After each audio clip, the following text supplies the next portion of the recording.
Hey everyone, I'm Coach Mike, and welcome to this episode of the MindFit Method podcast. All right, we are going to dive right in today because this is a very exciting topic. We're going to talk about kind of the last 3 years to start in the world of education, both public education, some private, some charter school education, and definitely higher education. Because I think we could safely say that the last 3 years in the education industry has been rough. It's been a disaster in many ways. It's been frustrating in many ways. It's been politicized in many ways. But as crazy as all of that was, I do not think that is going to be nearly as disruptive as a new app that has come out in the world of artificial intelligence called ChatGPT. So the giant question is this: how do we as parents, teachers, school administrators, policymakers, coaches, how do we prepare our kids for a future that doesn't yet exist? All while making them healthier, more creative, more innovative, better problem solvers, and overall successful contributors to society. That is the question, and this podcast has the answers. My name is Coach Mike, and welcome to the MindFit Method podcast. All right, so let's just do a look back for a minute and kind of refresh some of the things that have happened over the last several years. So one of the big things, honestly, was all the way back 2020, COVID happened, right? All of a sudden, we went from in-school learning environments to remote school learning environments. And there were some teachers that really put their heart and soul to it, that did an incredible job. And there was a lot of teachers that failed miserably at it. They weren't equipped to be able to handle that situation. There were school districts that did not have the technology or even the infrastructure to be able to handle that shift in a learning situation. Then it got really interesting because suddenly not only did teachers and students have to learn and teach from home, but since parents were home at the same time, parents got to see what a day in the life of a teacher was and what they are actually teaching. And a lot of people were not very impressed. A lot of people were not very happy. And whether or not that was fair or not, it's hard to say because remember, if you're not used to teaching in a remote environment, it's very difficult to suddenly pick up and say, okay, I got to do this now. Because remember, anytime you start something new, you're usually not very good at it, but we're going to start something now and then everyone's instantly going to judge how it went. But regardless, people are still saying, okay, but I'm still paying my taxes. I still expect, quality education for my child, and I'm not seeing it. And in fact, what I'm seeing was terrible in many cases. But again, there were some situations where it was phenomenal. So that kind of opened up a whole new world. And, for the last decade, homeschooling has been growing anyway for many different reasons. Some of them were political, some of them are religious, some of them are family, some of them just believe they can do it a much better education environment for their child, and they can move their children so much faster through curriculum. And I've worked with homeschool students for several years, and I can tell you that absolutely does happen. But from this situation, homeschooling itself grew even more. So there was homeschooling and then there was remote schooling. They were not the same things. Let me be clear. And then all of a sudden people were realizing, you know what? I saw what it was like. I saw what the curriculum's going on. I saw how the teachers are teaching. I'm not okay with it. So now homeschooling is shooting up even faster than it was before, even though it was growing exponentially in the past before COVID even happened. So that kind of occurred.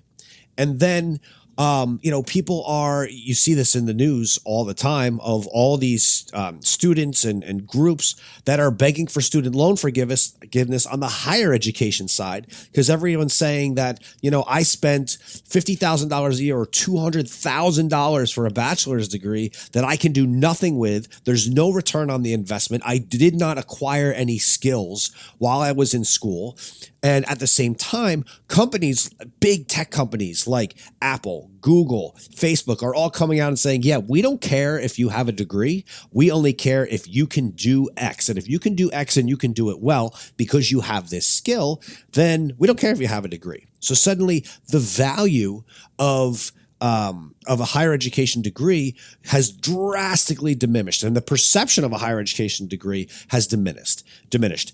Add to that all of the news reports of all of the political leanings of colleges, of students. And a lot of parents now are just saying, you know what?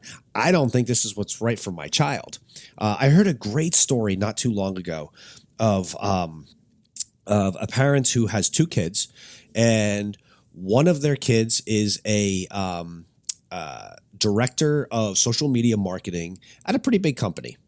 And her other child is an electrician, started his own, he apprenticed, learned the trade, and now has his own electrical company. And they told me a great story. They were like, it's unbelievable when people ask about my kids, they say, oh my gosh, how is your daughter doing? Because, she has her 4-year degree in social media marketing. She's now working as a social media marketing director. And, how is she doing? Oh my gosh, it's so great.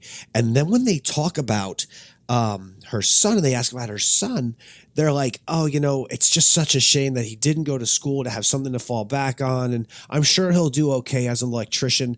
And this parent laughs. And they're not picking on or comparing either one of their kids, but they're like, the perceptions of people are completely insane because my son, who is an electrician, is making 4 times the amount of money that my daughter is, although my daughter has a title and a degree. So again, the perceptions of things are just so skewed today. But all in all of these situations have created a perception that the knowledge that education is giving kids today is completely just not valued in the same way anymore. And while the last several years have definitely been disruptive in the world of education, there's now going to be what I'm going to say is almost like a golden era in education. But at the same time, it's going to be the most disruptive thing that has probably ever happened in the education segment ever in history. And that is what is happening with ChatGPT. So you may have heard about ChatGPT in the news right now. It's in articles everywhere. It's on news stories all over the place. A lot of people still don't understand what ChatGPT is. So essentially, it is a very, very popular artificial intelligence-based program that individuals are using for generating dialogues. Essentially, it's a chatbot that has a language-based model that the developer, which is OpenAI, has fine-tuned for human interaction in a very conversational manner. So it's different from, first off, a lot of people don't realize this, ChatGPT is not connected to the internet. It is not a search engine. It is a language dialogue model. Essentially what that means is it's not going, if you ask it a question, it's not then jumping on Google and searching Google. That is why if you've ever used ChatGPT before, you'll notice that it does not know anything since anything after 2021. Okay, because its language model and all of the coding that has happened with it has only happened up through 2021. So it's not searching relevant news today. And you'll see right now it is limited, but there's already a lot of stories going on in the world of higher education about how they're going to manage plagiarism essentially through ChatGPT. But I'm telling you right now, they're not asking the right question, and we're going to get to that in a little bit. But essentially, ChatGPT, it's pre-trained generative chat, which makes use of actually what's called NLP, which is natural language processing. The source of its data is not the internet. It's just the internet. It's textbooks, it's websites, it's articles that it uses to model its own language for essentially responding to human interaction.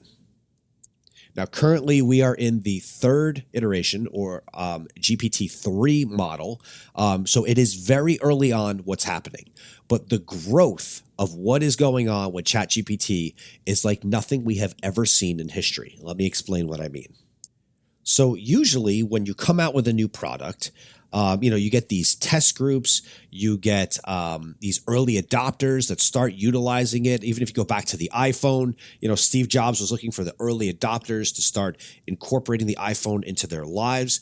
ChatGPT is literally jumping over so many hurdles that new products usually face at a rate that we've never seen before. So let me give you an example. It took 9 months for TikTok to reach 100 million active monthly users. Okay. For Instagram, it took 2.5 years. Okay. In comparison, and this is going to blow your mind, in comparison, after just being here for 60 days, 2 months, ChatGPT already has 100 million monthly users, 100 million monthly unique users. That is unbelievable, and numbers that we have never before seen in history. So essentially right now, if you've ever used a chatbot before, you go into ChatGPT, which is an open AI product. Just Google it. You can find it. You have to sign up in order to be able to use it. It is currently free, which may be some of the reason that the adoption of it is so quick. But Instagram, Facebook, all of those things were free too and have not nearly grown at the rate that ChatGPT is growing. So you log on and then you'll find it just, you have a little cursor and you can ask it a question. Now, what's neat about it is that if I ask it a question and it answers my question, I can then instantly ask a follow-up question to continue the conversation, and it already knows what I'm saying. So let me give you an example. I could say, what is ChatGPT? And it will give me an answer. And then I can say, great, how does it work if it's not connected to the internet? And then it gives me an answer. And then I can ask another question. It gives me an answer. I don't have to keep rephrasing my question so that it completely understands. I have seen this used for many different things, and my kids and I have both played with it. The one day, my son and I wrote into the question area where you write whatever you want it to do. I wrote, please write a country song about whiskey and corn. And literally in 10, 15 seconds, it wrote an entire song about whiskey and corn. It had all the verses, it had the bridges, it had the chorus, it had the pre-chorus, it had everything. Now, it was all the lyrics. There was no music that was attached to it. But think about, that is going to change a songwriter's world. Because suddenly this artificial intelligence can do it literally in 15 seconds. And I have to say, when I read what it actually wrote, it really wasn't that bad. And it can be used for a wide variety of tasks. It can write silly poems. My son had homework for his English class, and they were doing different types of poetry. And after he finished everything, he went to bed. So I kind of sat down the computer and I said, write, and I forget what specific type of poem I asked it to write. And boom, 3 seconds later, it wrote the whole thing for me. And then I asked it to write another one. I said, write another one, write another one, write another one, this time about sunshine and flowers. And boom, it just kept spitting them out as fast as I could type the question. It was giving me a response, which is just crazy. So, a lot of the conversation today is now talking about cheating on college essays. And, there's all these people now that are trying to write new programs that identify if a college essay is being written by a chatbot like ChatGPT or being written by a student. But as I said before, they're asking the wrong question. And here's why. Many, many, many years ago, when I was in second grade, I remember struggling in math class. And my math teacher, Mrs. Hartman, said something to me. And I said, well, I don't understand why I just can't use a calculator. And she said back to me, well, you know what? You're not always going to have a calculator. Well, Ms. Hartman was completely wrong, because at the time that was correct. But today we have a calculator everywhere. We have them in our watches. We have them in our phones. There's calculators everywhere. I don't even need to plug in the numbers anymore, because I can use something like Siri, or I can use something like Amazon Alexa, and boom, I can just, ask it a question and it spits the answer right back out at me. So they're asking the wrong question when they're saying, how are we going to prevent students from essentially plagiarizing artificial intelligence when they write their papers? And here's why they're asking the wrong question. Because the knowledge that is needed to write those papers is no longer relevant. So for all you English teachers that are out there right now, you're probably hating me because you're saying, how can you say that? Kids need to learn how to write. I agree, but kids don't research the same way today that we researched back when we were kids, right? We had to go to a library and do research when we had to write a paper. We had to go to an encyclopedia to research when we had to write a paper. who is using libraries and research? I'm sorry, libraries and encyclopedias today. They're not. They're using the internet for almost all of their research, right? So to think that kids are going to be writing their own information in the future, writing their own papers, writing their own ad copy, writing their own books, anything at this point. Honestly, let's be serious. It's insane because they're not. And I'm going to tell you the number one reason why. Because the artificial intelligence will be able to do it better. So think about this in a moment about writing a commercial, right? So a company comes to an interactive artificial intelligence company and says, I want you to write me a commercial for my new product, which does this, this, this, and this. Now, it's not just that it's a language model and it will be able to write the best copy for the ad. It's also the fact that it will be able to interact with maybe the closest 30,000 products, 30,000 commercials, 30,000 ad copies that have worked in the past and be able to model it and replicate it faster than we've ever been able to do it before in a way that actually, sparks our dopamine production in our brain and has the highest likeliness of getting someone to buy the product. Scary, right? Sounds like we're plugged into the matrix. Well, we are working towards that, believe me.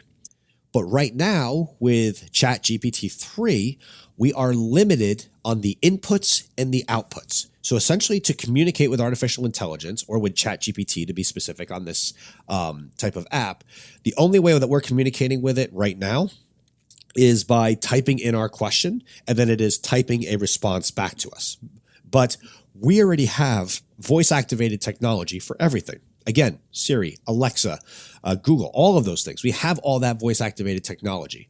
So as we further future innovations or future iterations, essentially, of ChatGPT, I would imagine that's one of the first things that's going to change. Not only is it going to expand its knowledge of what it has, but it's also going to expand its inputs and its outputs, which essentially means that you're going to be able to talk to it, and it's going to be able to talk back to you or give you the information via a different method than just typing the information back to you.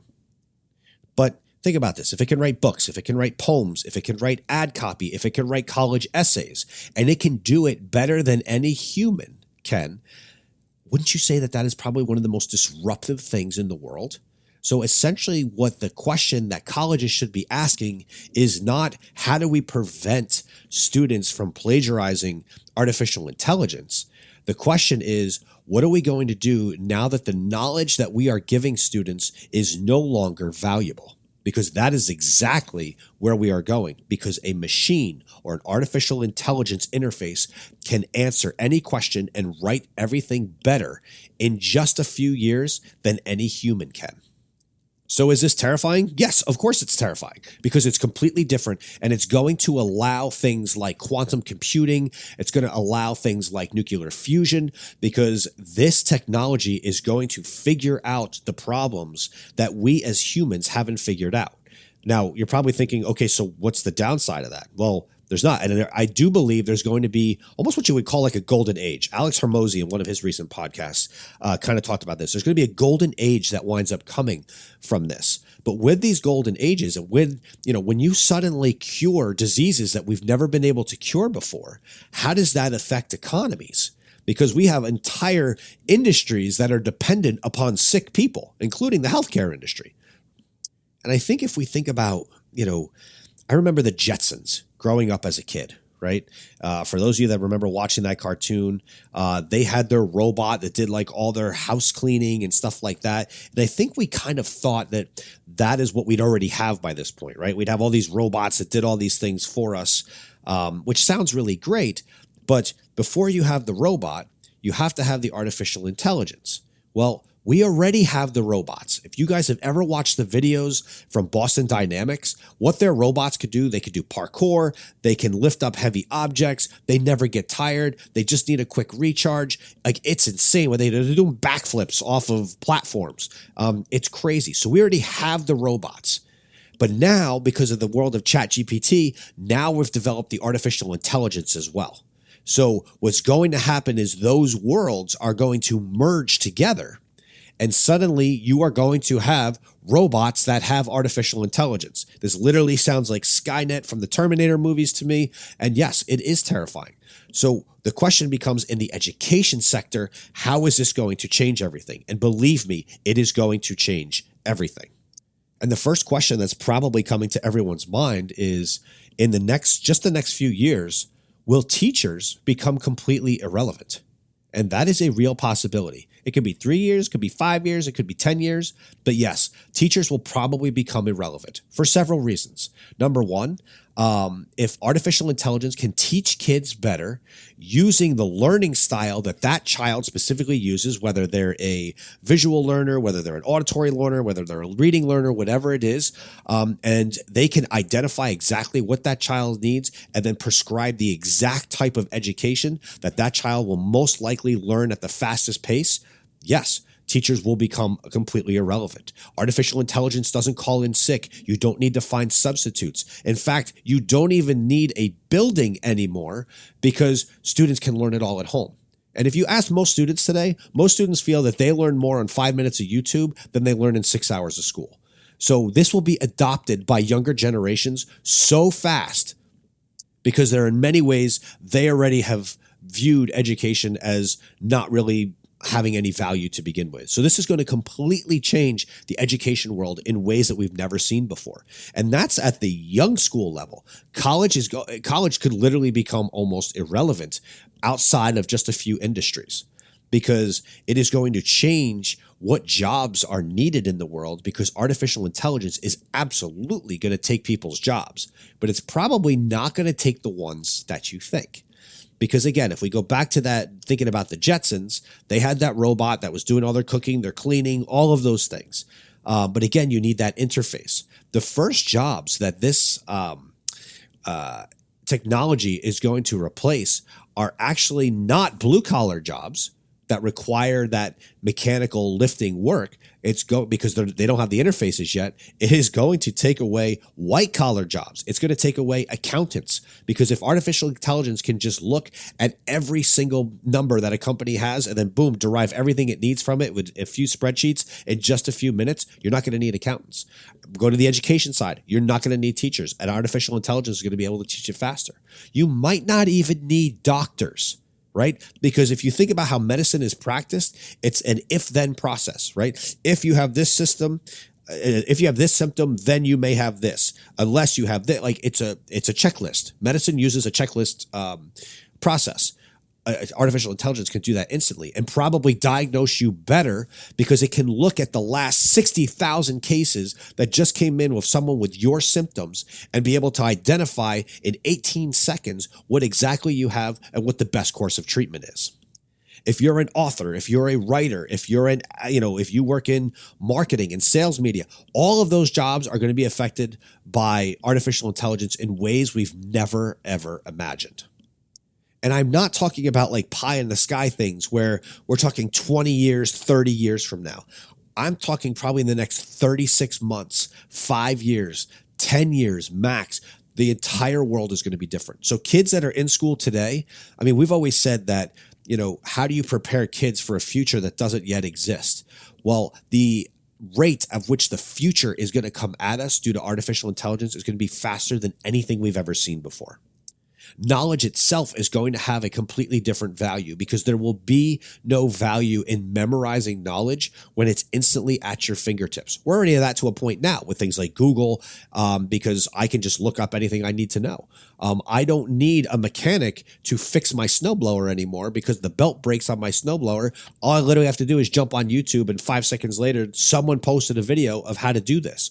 Well, a chatbot can lead you to that video even faster and tell you exactly what to do through a vocal interface instead of the current written interface that you'd have to use now. And I know that sounds like a lot of doom and gloom because you're probably thinking, well, then what type of industries or jobs or anything else are going to survive once all of this happens? And one of the things that we're going to see is that, especially initially, those that are going to be the most successful are those that know how to harness the power of artificial intelligence. So if you're an author, you may be able to write 10 times the number of books that you normally write, whether it's fiction or nonfiction, because of utilizing this artificial intelligence. Right now, if you're a teacher, you may find ways to integrate artificial intelligence into your lessons and utilize that information to be able to teach kids better.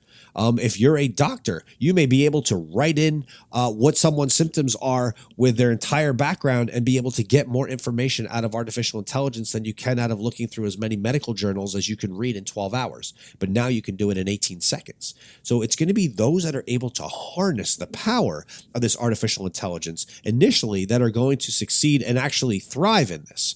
Where it leads after that, we have no idea. And there's truly no way to predict it.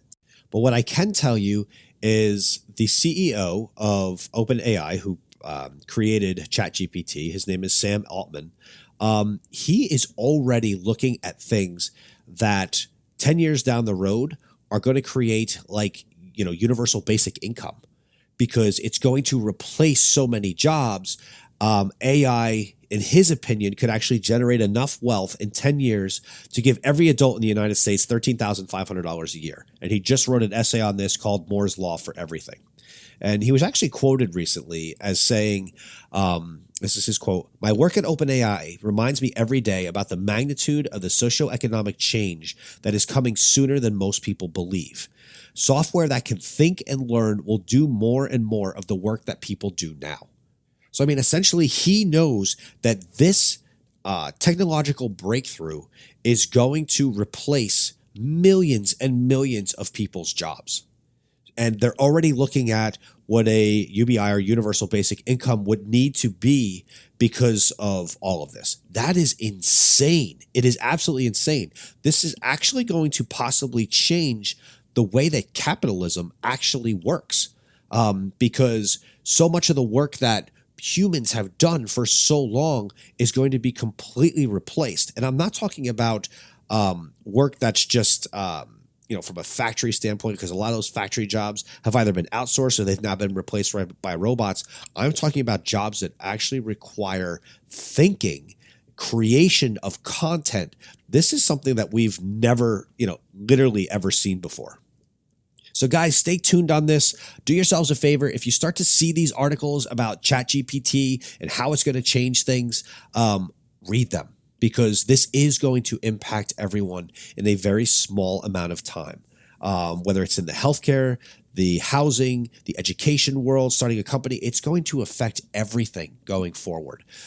Pay attention. Don't let this one catch you, sideswipe you in that way. You're going to want to stay up to date on what's going on. And honestly, if you're a business owner or whatever your position is, I would start looking to say, how can I use ChatGPT and its current interface to be able to maximize what I do or make me more productive in my job, because it will do that.